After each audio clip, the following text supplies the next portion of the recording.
Hi, this is Jason from Activate Ed, VCE Health and Phys Ed Resources. Welcome to our first Phys Ed podcast for the year.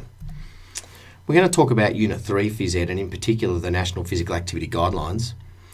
The National Physical Activity Guidelines have been developed to provide the minimum levels of physical activity required to maintain basic health and to provide ideas for ways in which people can incorporate physical activity into their everyday lives.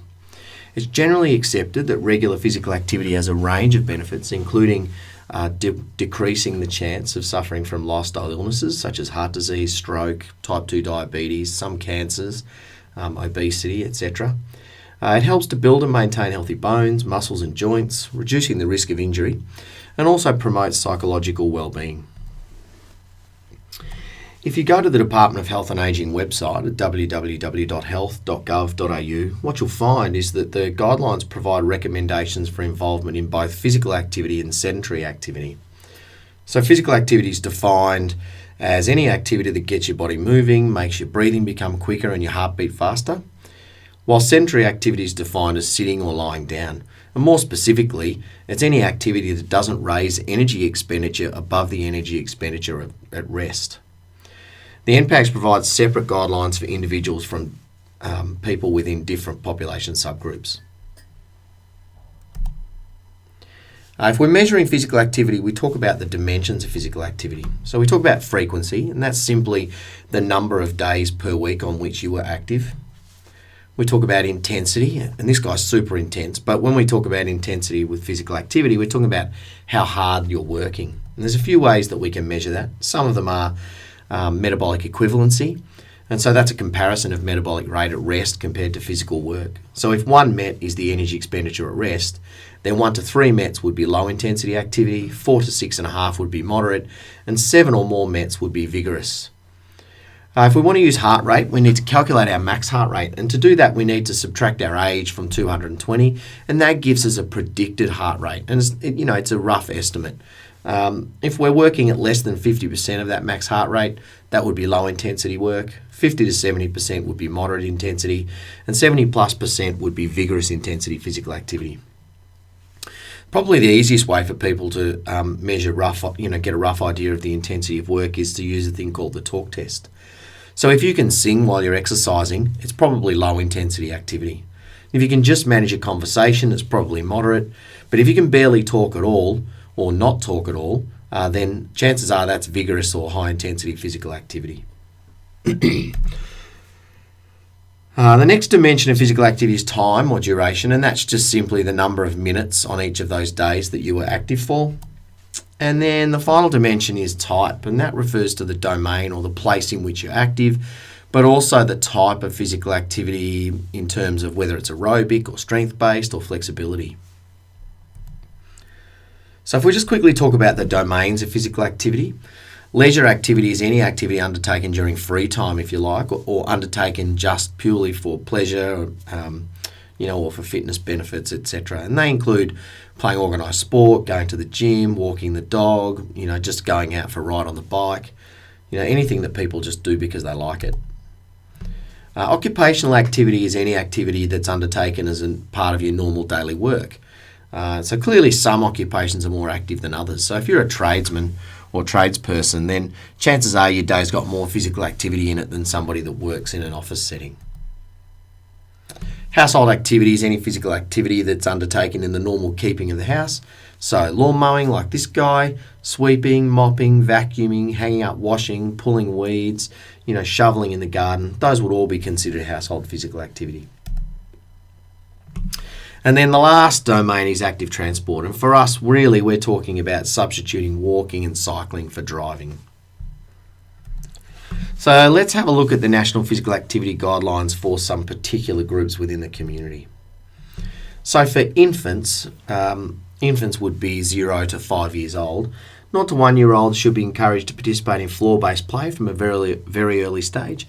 And that encourages them to learn to reach for things, to grasp, to hold their heads up, to roll over, and then they start crawling and getting into more expansive movement. 1 to 5 year olds should be encouraged to participate in 3 hours of accumulated physical activity each day. So that's broken up over the day, not a single 3-hour session of activity. That would be far too difficult. 1 to 5 year olds should also not be restrained or kept sedentary for more than 1 hour at a time, with the exception of sleeping. And if you visited an early learning centre or a kindergarten, what you'd notice is that their day is broken up between periods of sitting or, stationary play, where they might be having story time or reading or doing art activities or, stationary play on the floor with toys. And that would be broken up with periods of outdoor play or movement to music, etc. And that physical activity time would accumulate over the course of the day. The sedentary guidelines for infants suggest that 0 to 2 year olds should have no exposure to electronic media for entertainment purposes. And I don't know what other purposes there would be for 0 to 2 year olds, so we want to really make sure that they're not sitting in front of the television. 2 to 5 year olds should be exposed to no more than 1 hour per day of electronic media. And this is about habit forming behaviours. If children at a very young age are accustomed to spending long periods of time sitting in front of the television, it's going to be very, very hard to break that pattern later on. Children and adolescents, so children would be 5 to 12, adolescents 13 to 18. They need to be active every day at moderate to vigorous intensity for at least 60 minutes. And that physical activity should come from a range of domains and include a variety of aerobic activities. And that's because the development of an aerobic base is really, really important in ensuring that cardiovascular disease is not an issue later in life, maintaining healthy body weight, a decrease in the likelihood of type 2 diabetes and obesity. And in addition, they need to be involved in at least 3 sessions a week that would strengthen muscle and bone. And so we're talking about weight-bearing activity. So that means being on your feet, running around, etc. Bones develop and strengthen in response to functional pressure. So that's the stress that we place on them. And bone density is really, really critical to health.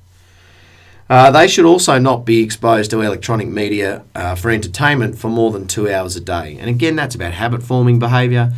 But it's also about apportioning time. So when you take out all the commitments that people have in the day, so school, homework, sleep, etc., and then if you put 2 hours of watching TV, using Facebook, using Xbox, PlayStation, online gaming, it doesn't leave very much time for physical activity. Adults should engage in 150 to 300 minutes of moderate intensity activity per week, or 75 to 150 minutes of vigorous intensity activity per week. Their activity needs to be spread over at least 5 days. So doing a 2-hour ride on a Saturday and a half an hour training session on another day is not enough, even though that might still get you 150 minutes, but you're only active on 2 days out of 7. So it's really important that you're active on 5 days and that you're active for as many minutes as possible. The activity needs to come from a range of domains, and aerobic activity is still really critical. Adults should attempt to engage in at least 1 session of vigorous intensity activity each week for additional fitness and health benefits. They also need to try and limit the amount of time that they spend sitting. But if you're in a job, for argument's sake, that has a lot of sitting time, so in an office, it's really important to try and break up that sitting time as often as you can by getting up, moving around the office, going and talking to someone rather than sending an email or picking up the phone. So try and get up and move as often as you can.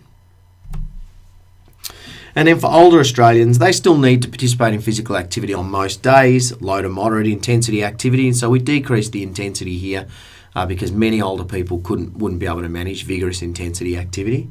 At least 30 minutes, and that needs to be across a range of domains, including weight bearing, strength and balance activities. And that helps to maintain bone density, but also helps to maintain mobility.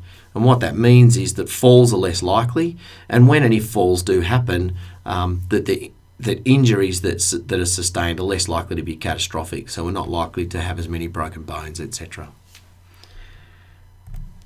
That concludes our first podcast for the year. Please stay tuned to www.activateedvce.com and also have a look at the website later in the year for our masterclass exam preparation lectures. Hopefully there'll be one coming to your area.